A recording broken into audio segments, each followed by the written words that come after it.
right, 5.2, the converse of the Pythagorean theorem.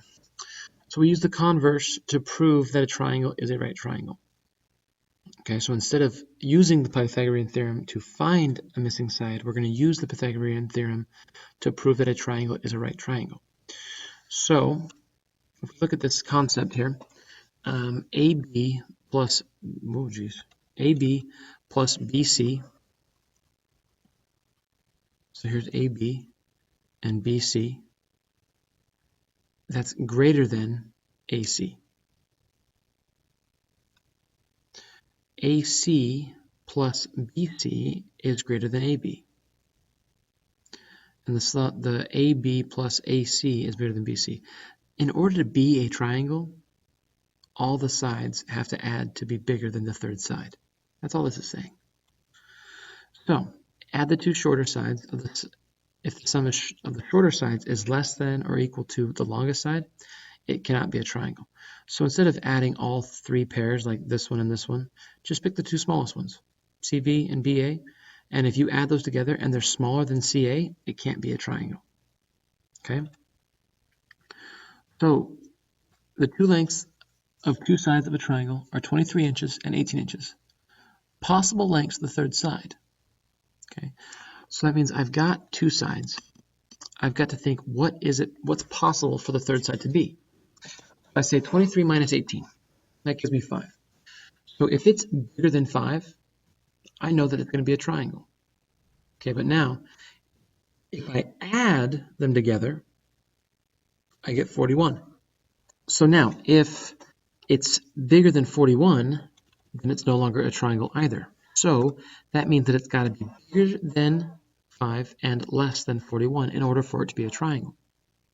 This is pretty cool math when you think about it. That means that if I have a triangle 23, 18, and just barely less than 41, that's going to be like 23 for this side, 18 for this side, and then my other side is just barely big enough for it to be a triangle. Barely. 18 plus 23 is 41. So it's got to be less than 41, and it's got to be bigger than 5. So you're going to have a lot of questions like that on your homework. So the length of the two sides of a triangle are 12x feet and 14x feet. We don't know what x is, but we're going to find the possible values. So we're going to subtract, and we're going to say it's got to be bigger than 2x feet. We're going to add, and we're going to say it's got to be less than 26x feet. So there's my answer. It's got to be greater than 2x because I subtracted, and less than 26x because I added. I'm going to help you with problems 5 through 8. And I'm looking at your homework right now, and we're going to cross off questions number 6 and 7 from the homework. You're welcome. So example 5.7, is it possible for a triangle to have sides with lengths 9, 6, and 2? Explain your answer. So if I look at this and I add 6 and 2, I pick the two smallest sides, 6 and 2, I add them together. Does it equal 9 or is it bigger than 9? It's not, so the sum is not greater than the longest side. Sad day. And since it's not greater than 9, that means it's not a triangle. That would be something like this. If I had a really long piece, here's the 9, here's the 8 piece, and here's the 2 piece. But it just can't quite connect. You can't touch them together, so it can't be an actual triangle. It's going to help you with 1 through 4. And yes, I am going to keep all of 1 through 4 in there because there's quite a few of those on the test, okay? You've got to determine if it's a triangle.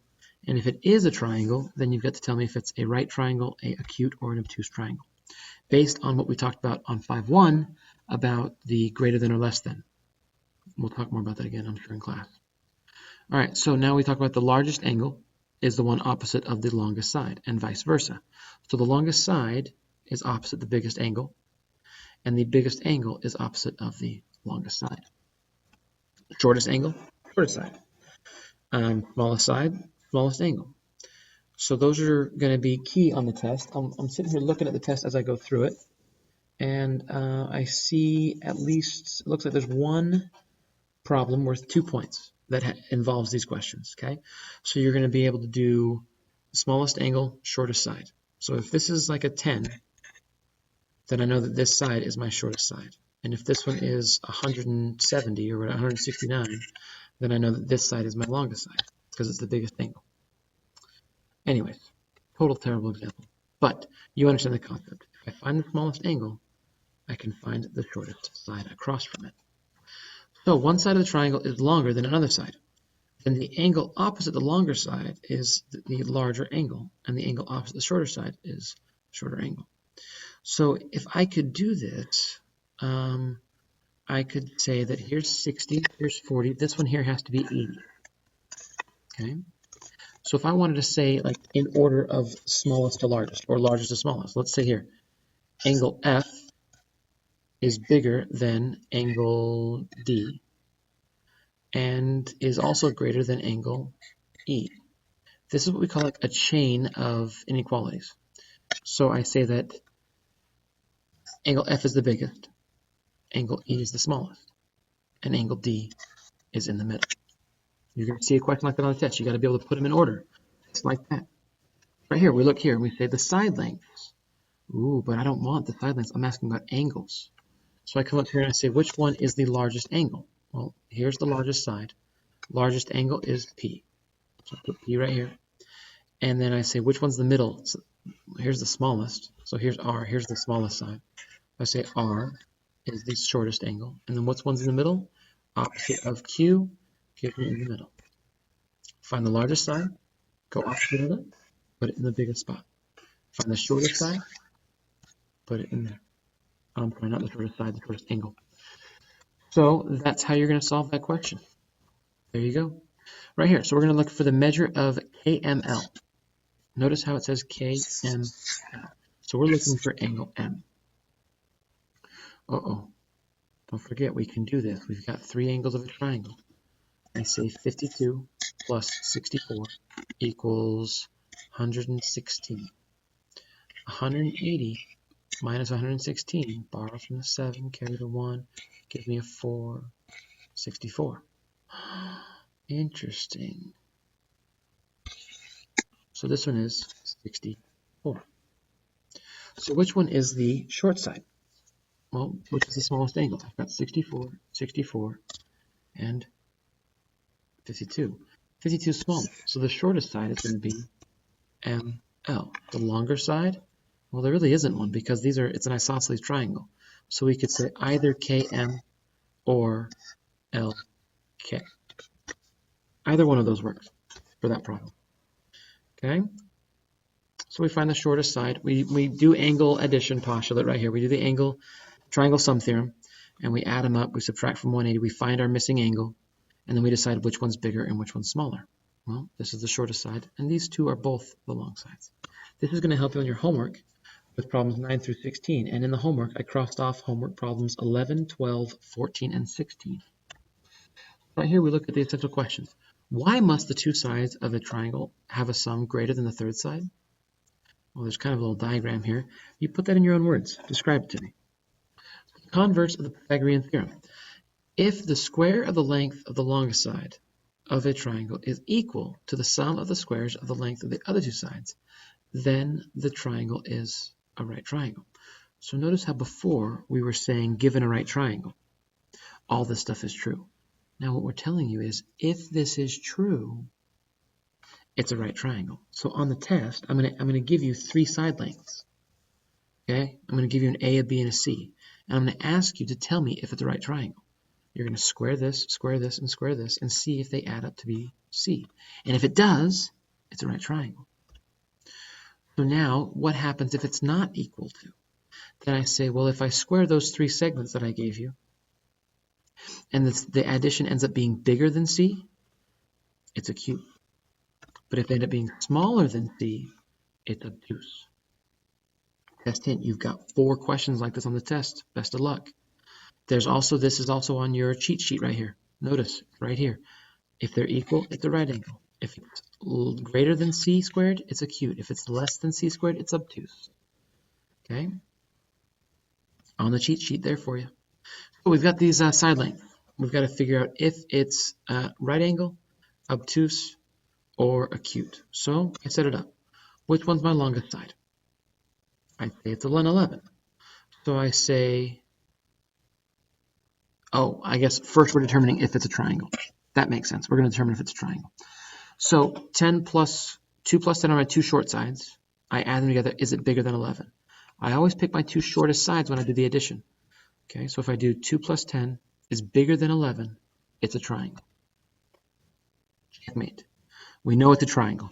Now that we know it's a triangle, we're going to determine if it's a right triangle, acute, or obtuse. So I take the two smaller sides, right? I take all of my square them all. These are the lengths, I square them all. I compare the biggest, which is the 11, with the sum of the smallest. So I take 4 plus 100 equals, does it equal 121? Is it bigger than 121? Is it smaller than 121? We figure this out. So if the biggest number is bigger than the sum, then it's obtuse. And since 121 is obviously bigger than 104, we know this triangle is obtuse. Let's try this one again. Use the side lengths below to classify the triangle. It's either obtuse, right, acute, or not a triangle. Now remember, first thing, check. Is it a triangle? We take our two smallest sides, 10 and 11. We add them together. 21. Is 21 bigger than 12? You betcha. With a triangle. Now I look at the squares of the values. I say 12 squared, 10 squared, 11 squared. I add up the two smaller pieces to see how it compares to the big piece. 144 is the big piece. So I add up the 10 and the 11. This gives me 221. 221. Is 221 bigger than 144? You're darn right it is. So I say that this is bigger than. Nope, that was backwards. This is bigger than. That's obviously bigger. And since the biggest number is smaller than the sum, it's an acute triangle. So I can also use my cheat sheet to look up the answers. C squared is less than a squared plus b squared. That means it's acute. Oh, now we're going to use these side lengths below to see if it's a triangle. We're going to determine, is it a triangle or not? I add them up. Decimal approximations, that's lame. I don't accept decimals as answers. But if you had a calculator, you could do it. Nothing like this is going to be that complicated, trust me. But I would use what I would say estimations. I would use estimations on the test. So like the square root of 13. The square root of 13 isn't 9 and it's not 16. It's kind of halfway between there. So it's going to be halfway between 3 and 4. Okay? Like 8 right here. This is really close to 9. And the square root of 9 is 3. So this is pretty close to 3. I'm going to say it's approximately 3. This one's just a little bit less than 3, right? So I'm going to say it's approximately 3, but it's less than 8. This one's just a little bit less. So either way you look at it, you're going to end up with it being a triangle. Don't do any decimal approximations. Just use logic, okay? The square root of 13 is about 3.5. And 2 plus 3 is 5 or something. So 5 is obviously way bigger than 3.5. It won't be this complicated on the test, I promise. So here we go. Compare the biggest side squared to the sum of the other two side squares. So the square root of 8 is obviously the biggest side. When I square it, I get 8. And 8 is what compared to 7 and 6?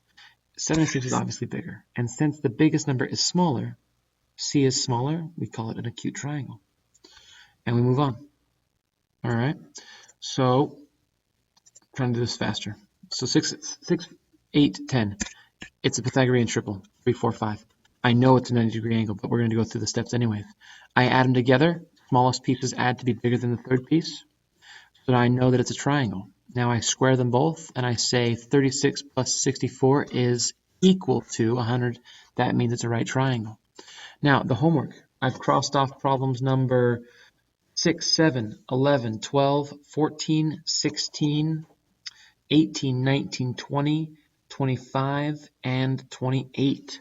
It's quite a few problems crossed off, but you're going to have 2 worksheets this weekend. So here's kind of what's going to be a breakdown on the test so far. Section 5.1's got these. Section 5.2, you're going to see 2 problems like that. And go ahead and fill out your summary. Do worksheets 5.2 and make sure you fill in your notes properly. There you go.